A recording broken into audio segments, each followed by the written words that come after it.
আসন্ন বিধানসভা নির্বাচনের প্রাক্কালে শহরের বিভিন্ন প্রান্তে নিরাপত্তা জোরদার করতে ইতিমধ্যেই রাজ্যে উপস্থিত হয়েছে কেন্দ্রীয় বাহিনী।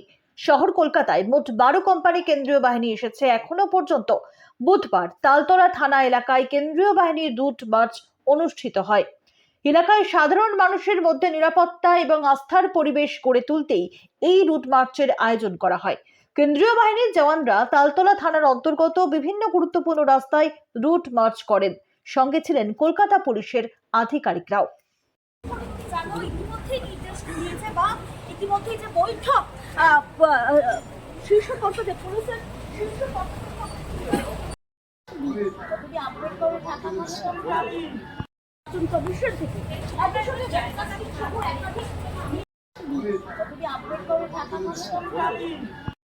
কমিশন থেকে আপডেট করে ইতিমধ্যেই নির্দেশ দিয়েছে বা ইতিমধ্যেই যে বৈঠক শীর্ষ পর্যায়ে পুলিশের